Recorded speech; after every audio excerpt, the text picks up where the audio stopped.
Pernah nggak sih kita berhenti sejenak dan berpikir, jangan-jangan sholat yang kita lakukan setiap hari itu bukan sekedar rutinitas, bukan cuma kewajiban, tapi justru bisa jadi puncak kenikmatan dan keberuntungan terbesar dalam hidup kita. Nah, kali ini kita akan coba selami makna di baliknya dan mengubah cara kita memandang sholat. Kita semua pasti udah nggak asing lagi kan sama kalimat ini? 5 kali sehari suara ini memanggil kita.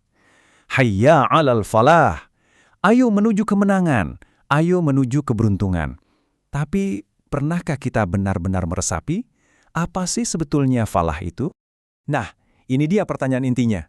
Keberuntungan macam apa yang saking pentingnya sampai kita harus dipanggil 5 kali sehari untuk meraihnya? Jelas ini bukan panggilan biasa kan? Dan jawabannya ternyata bisa mengubah segalanya. Oke, mari kita bedah sama-sama. Jawabannya itu ada langsung di dalam Al-Quran. Jadi azan itu bukan sekedar alarm pengingat waktu sholat loh, tapi lebih dari itu. Ini adalah sebuah maklumat, sebuah pengumuman agung dari langit. Dan disinilah jawabannya, qad aflaha al-mu'minun. Perhatiin deh kata qad aflaha. Ini bukan sekedar bilang beruntung. Kata qad di sini tuh memberikan penekanan yang luar biasa kuat. Seolah-olah ini adalah sebuah jaminan, stempel garansi langsung dari Allah, bahwa keberuntungan ini tuh nyata, pasti dan besar banget.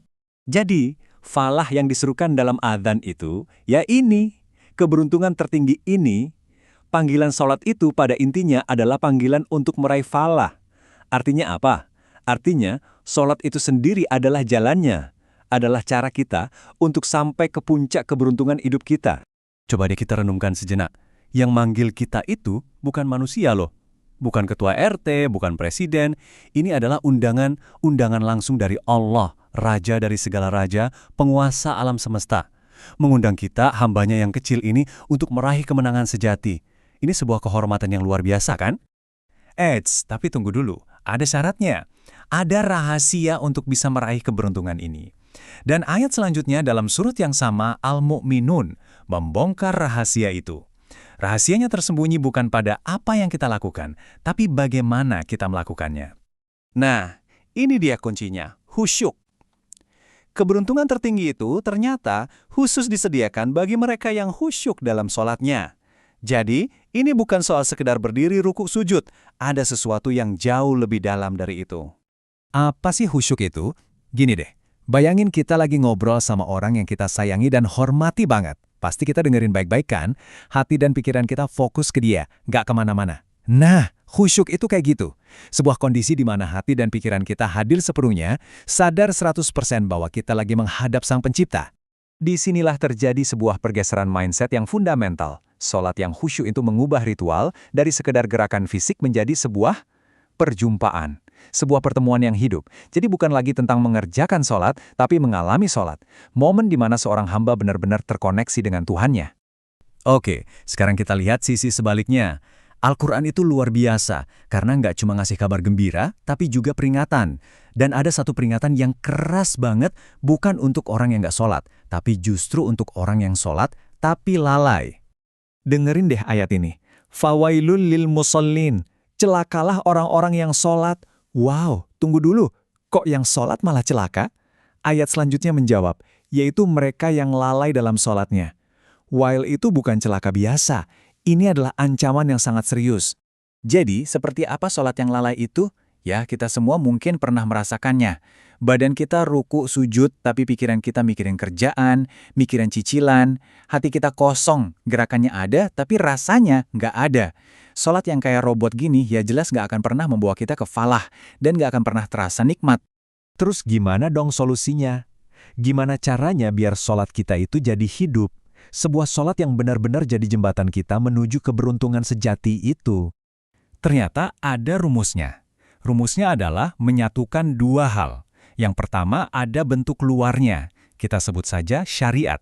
Ini soal gerakan, bacaan, aturan-aturannya yang harus benar. Dan yang kedua ada esensi di dalamnya. Kita sebut hakikat. Ini soal rasa, kesadaran, dan kehadiran hati. Nah, sholat yang hidup itu lahir ketika syariat dan hakikat ini menyatu. Jadi intinya begini, Kalau kita cuma fokus sama gerakannya aja, aturannya aja, syariat, tapi hatinya nggak ikut, hakikat, sholat kita bakal terasa kering, hampa, kayak robot. Sebaliknya, kalau kita cuma cari rasa aja tapi nggak peduli sama aturannya, ya kita bisa tersesat. Keduanya harus jalan bareng. Ini semua sebetulnya adalah sebuah ajakan.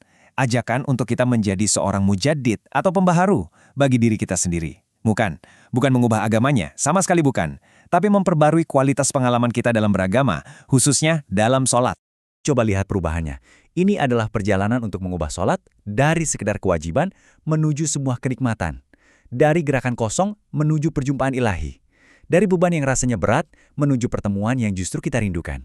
Dan yang paling penting, dari motivasi karena takut hukuman menuju motivasi karena cinta dan rindu. Nah, coba kita jujur sama diri sendiri. Selama ini, apa sih yang mendorong kita sholat? Apakah karena takut neraka? Atau mungkin biar nggak dianggap aneh sama orang lain? Atau jangan-jangan kita bisa sampai pada level di mana kita sholat karena benar-benar cinta, karena rindu ingin curhat dan terhubung sama Allah? Karena di sanalah kita menemukan kedamaian sejati. Dan kita kembali lagi ke titik awal. Qad aflaha al-mu'minun. Ayat ini sekarang jadi punya makna yang jauh lebih dalam kan? Sungguh beruntung orang-orang beriman itu, yaitu mereka yang berhasil mengubah sholatnya menjadi sebuah perjumpaan yang hidup, penuh cinta dan khusyuk. Itulah puncak keberuntungan yang sesungguhnya. Jadi sebagai penutup, mari kita sama-sama bertanya ke dalam diri kita masing-masing. Selama ini, apakah sholat bagiku masih terasa seperti beban kewajiban yang harus digugurkan? Atau sudahkah ia menjadi puncak keberuntungan, sebuah kenikmatan, dan sebuah pertemuan yang paling aku rindukan setiap harinya? Coba kita renungkan.